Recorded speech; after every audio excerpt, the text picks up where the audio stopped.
विष्णुपादाय कृष्णपृष्ठाय भूतले श्रीमते भक्तिवेदांत स्वामी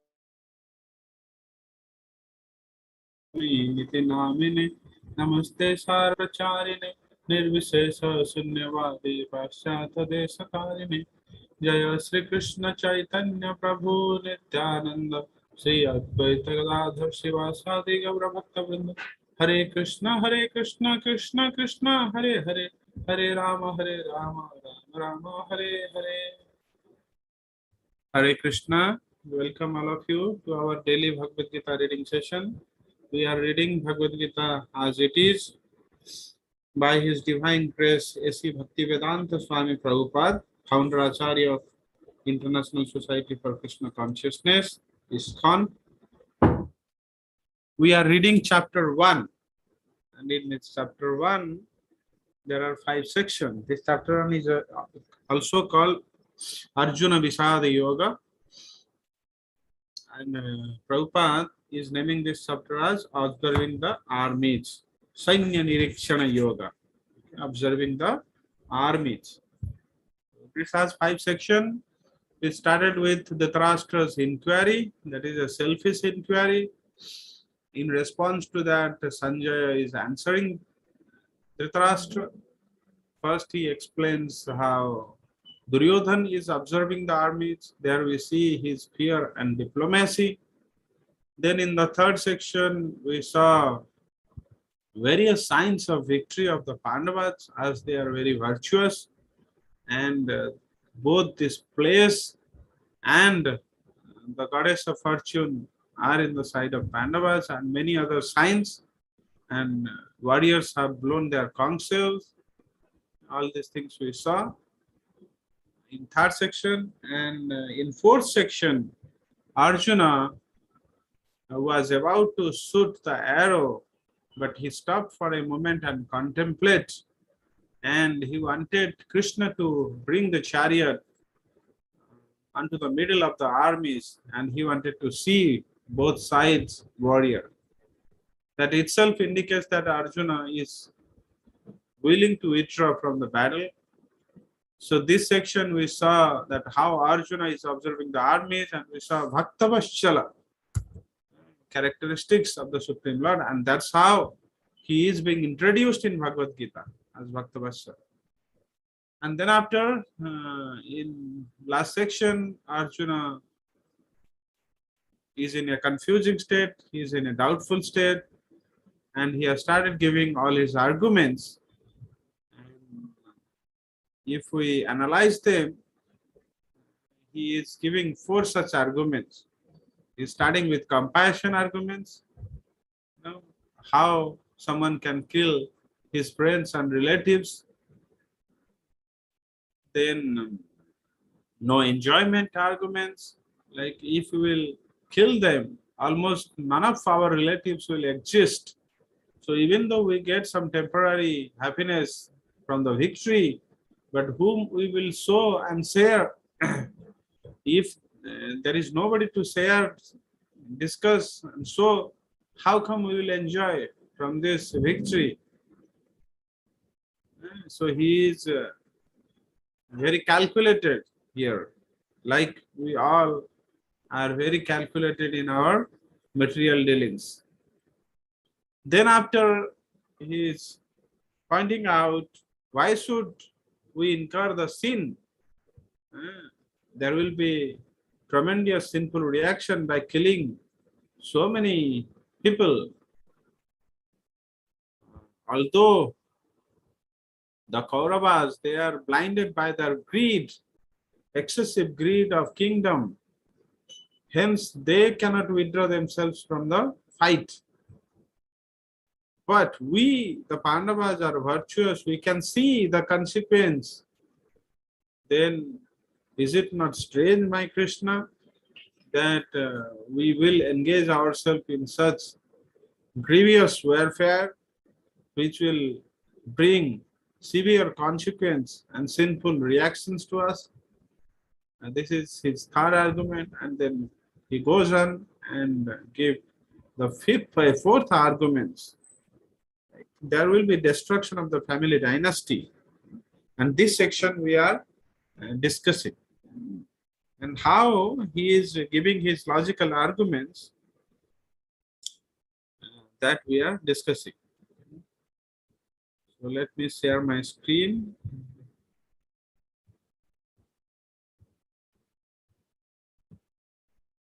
We had seen these arguments. Yeah, these are the sequence he is describing. If the Kula will be scared, okay, the dynasty will be destroyed. Kulakshaya will lead to Kula Dharma Pranashyati, will lead to destruction of the family tradition. The religious principle will be stopped. Vedic rituals will not happen. Then it will give rise to Adharma Abhibhavati. It will give rise to irreligion. Then what will happen with that? Kulastriyaha Pradushyanti. Kulastriyaha, the women in the family will be polluted. They will no more be chasteful. They will be unchaste. They will mingle with opposite sex without any restrictions. So that will give rise to Varna Sankara Jayate. That will give rise to unwanted progeny. So unmixed, due to this mixed caste, the next generation will not be very pious and virtuous. They will be rather not of so good character. So this is Varna Sankara Jayate. And Srila Prabhupada is telling how the society's strength and society condition is depending upon the nature of the population. If population is good, that society is prosperous and healthy, all these things. So this unwanted progeny or Varna Sankara, that will give rise to three fundamental defects. They will Ushadante Jati Dharma, Kula Dharma. Community projects and family welfare activities will be stopped because they are Varna Sankara. They are not at all worried. They do not hold themselves responsible for such acts. And they will stop the Pinnadana. If Pinnadana will be stopped, then Patanti Pitaro, the ancestors will fall down. And Narake Niyatam Vaso, whoever will cause this kind of destruction of the family tradition, he himself and the persons who are responsible for such things like the Varna Sankaras and the next generation who caused for the fall down of the ancestors, all of them will eternally live in hell. Narakeniyatam Vasu. So we have discussed until 44 and today we will discuss 45 and 46. So that's how the chapter will be ended. And in this section, whatever is very emphatically coming out is Arjuna's saintliness. How saintly Arjuna is. So these kind of arguments or this kind of far thinking, a ordinary soul cannot have unless and until he is a very saintly. Okay. So that we will discuss and we will see the various aspects from the verses, how it is explaining the saintly qualities of Arjuna. Okay. This is also we will discuss today. So let us begin our class discussing this verse number 45. Today we completed 44 here. Okay, I am reciting the verses, making you familiar, and afterwards you all can join with me in reciting the verse. Verse number 45.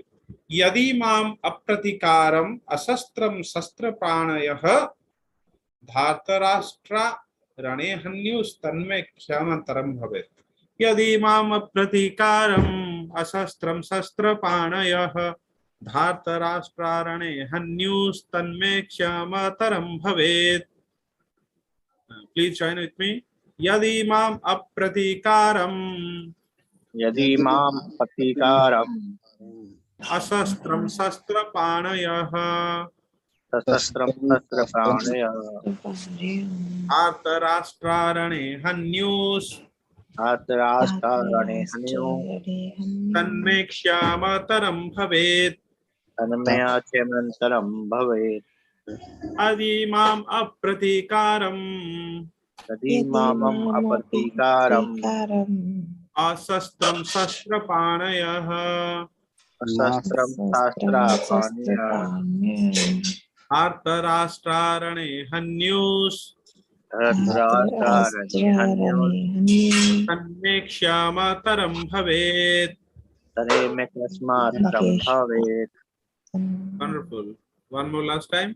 यदि माम् अप्रतीकारम् यदि माम अप्रतीकारम अशस्त्रं शस्त्रपाणयः शस्त्रम शस्त्रम आर्तराष्ट्रारणे हन्युस् आतराष्ट्रणे हन्यो तन्मे क्षमतरं भवेत्. तन्मे समात्रम भवेत्. Wonderful. Maybe you can read the synonyms. Someone can read. I am just coming in a second.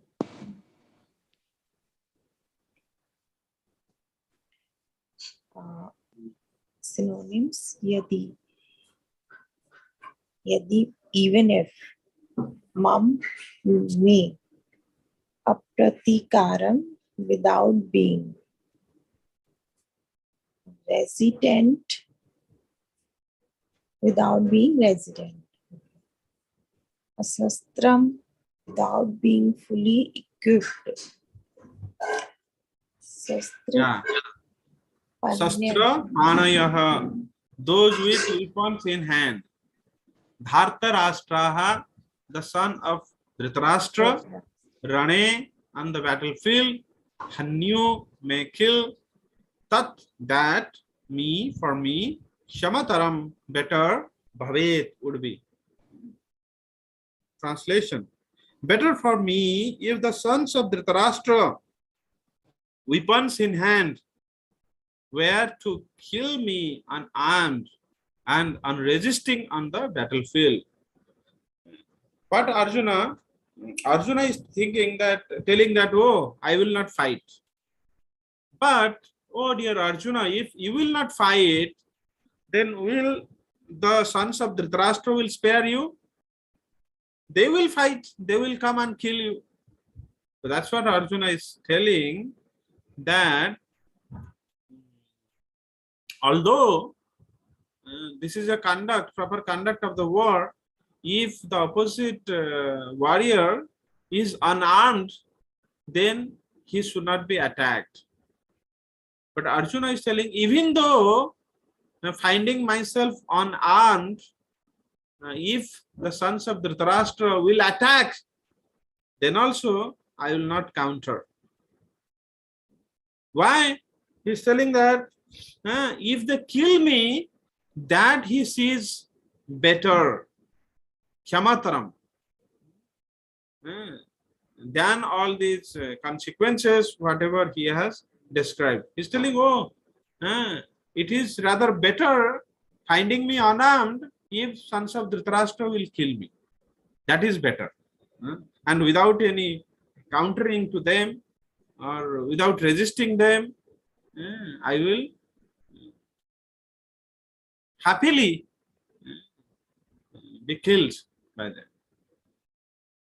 Better for me. And he is telling that this is rather better for me to be killed by the sons of Dhritarashtra.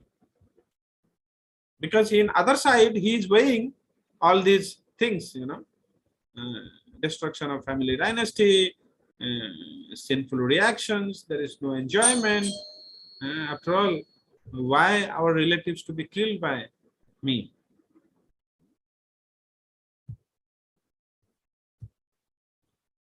Tad me kshmataram bhavet. Kshama, good, taram, it's better, bhavet. it would be better for me, tat me, for me. Yadi Dhartarashtra, Yadi, if Dhartarashtra, the sons of the Dhartarashtra, Shastra Panayah, Pani means hand. Shastra Panayah, that means weapons in hand.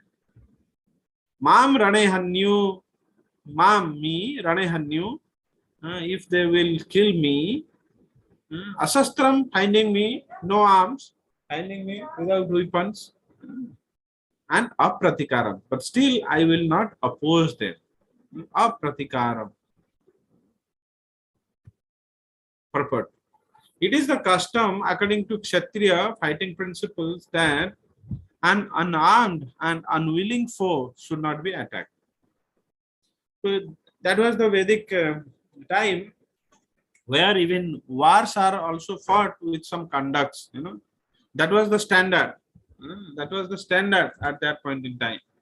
So the war will begin with the blown of conch shells, unless and until, like here, the chieftain Bhishma will not shoot the arrow, war will not begin. So Bhishma is interested to hear Krishna, the conversation of Arjuna and Krishna. That's the reason the whole Bhagavad Gita conversation is going on, but still nobody is attacking each other.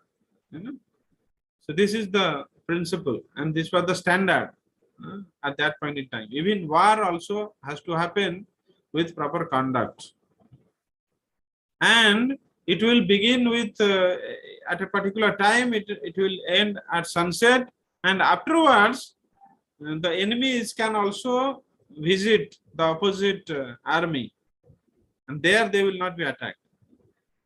And there, even if someone will ask that, oh, how can I counterattack you better? He will also tell, oh, you can use this weapon, that weapon, so that you can restrain me. So all this, practice also they used to exchange. So that was the standard at the Vedic age. And if someone is unarmed, he will not be killed. With the arms only, he will be attacked. So Arjuna is telling here, Arjuna, however, decided that even if attacked by the enemy in such an awkward position, he would not fight. He is very determined that if, I will not attack them with any weapons. And seeing me unarmed, if they attack me, even though I will not attack, he did not consider how much the other party was bent upon fighting. All these symptoms are due to soft-heartedness resulting from his being a great devotee of the Lord. This is very important. We had seen, Srila Prabhupada is quoting the Bhagavad verse, Yasyasti bhaktir bhagavati akinchana sarve gunesh tatra samasate sura harau avaktasya kuto mahadgunat manorathena sati dhavati vahi.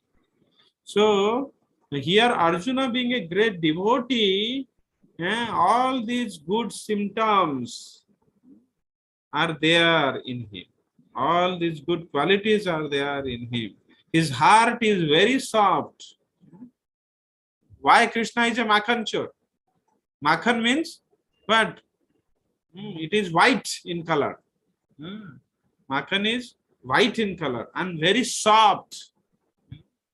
So if your heart will be as white as butter, that means as clean, as pure like butter, and then as soft as butter, as malleable as butter, then this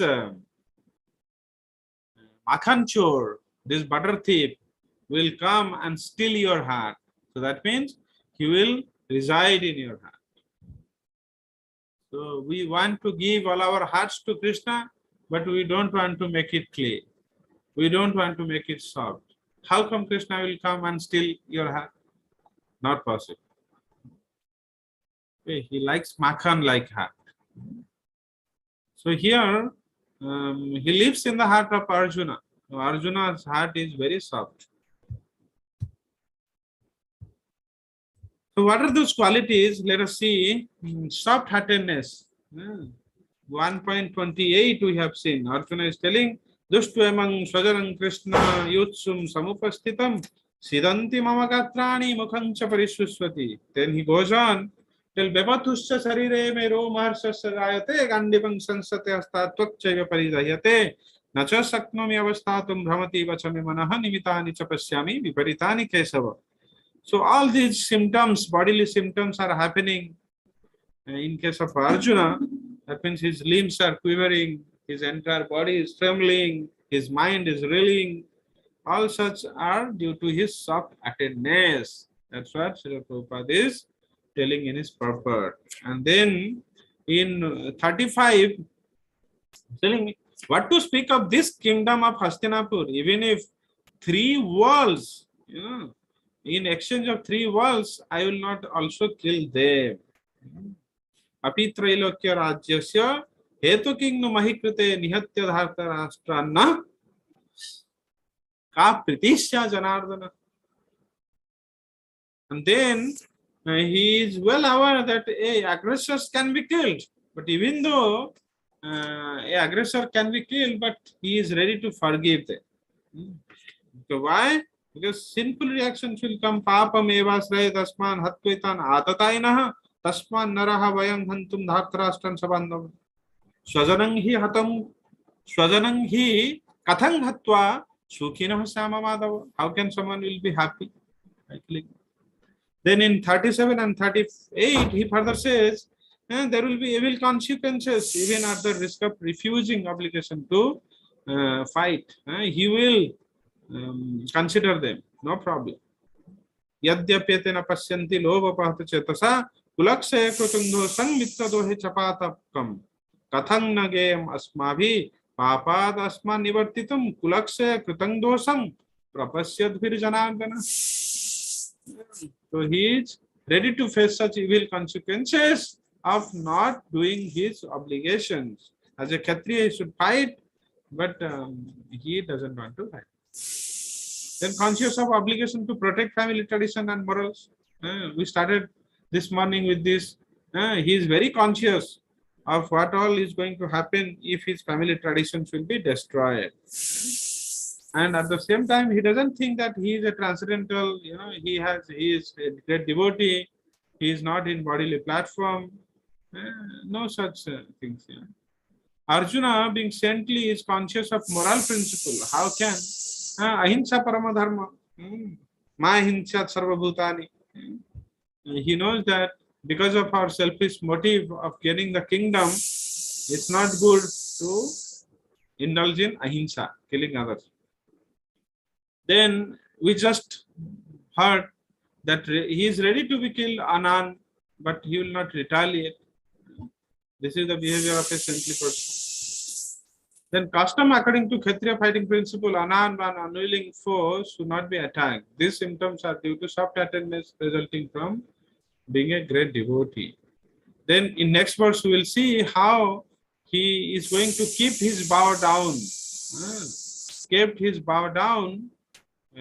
Kept his bow down, even broke his bow of not keeping the bow once lifted. In 46 we'll see. So conclusion, such a kind and soft-hearted person is fit to receive self-knowledge. That we'll see in next verse. Prabhupada is telling, that's the reason Arjuna is quite fit for the knowledge of the discourse of Bhagavad Gita.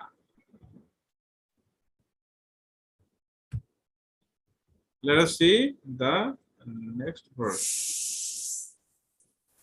So like Sama, Dama and Uparati. These are the 3 and also other several qualities are there. So this shows how Arjuna is indifferent to the enjoyment and he is very sense control and mind control. All these things we can see here.